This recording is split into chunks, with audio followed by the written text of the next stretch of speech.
जब कोई बीमार पड़ता है तो सबसे पहले हम उसे अपने आसपास के किसी डॉक्टर के पास ले जाते हैं और हमें ये विश्वास होता है कि वो डॉक्टर उसको सही कर देगा।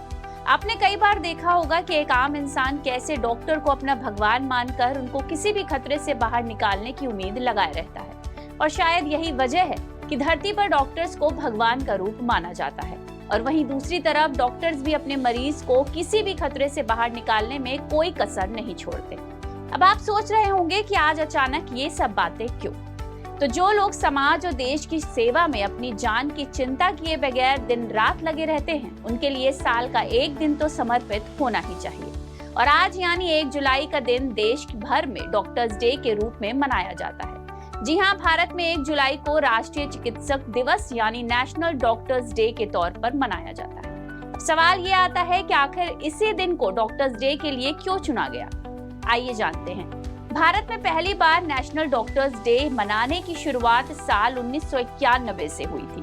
इस साल केंद्र सरकार ने पहली बार डॉक्टर्स डे मनाया था। इस दिन को मनाने की शुरुआत एक डॉक्टर की याद में हुई थी। उनका नाम था डॉक्टर बिधान चंद्र रॉय। उनका जन्म 1 जुलाई 1882 में हुआ था और इसी दिन साल 1962 में 80 वर्ष की उम्र में उनका निधन हो गया था। बिधान चंद्र रॉय की गिनती देश के महान चिकित्सकों में की जाती है। इतना ही नहीं, विश्व भर में चिकित्सा के क्षेत्र में उनका अहम योगदान भी रहा है। बिधान चंद्र रॉय डॉक्टर के साथ समाजसेवी, आंदोलनकारी, स्वतंत्रता सेनानी और राजनेता भी थे। देश के स्वतंत्रता संग्राम में उन्होंने बढ़ चढ़कर हिस्सा लिया।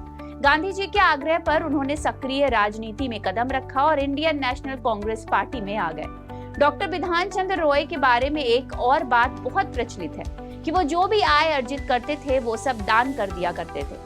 उनकी इसी निस्वार्थ भाव से समाज और देश की सेवा करने के जज्बे को सम्मान और श्रद्धांजलि देने के लिए 1 जुलाई को उनके जन्मदिन और पुण्यतिथि को नेशनल डॉक्टर्स डे के रूप में मनाया जाता है। आज की खबर के लिए सौम्या शुक्ला की रिपोर्ट।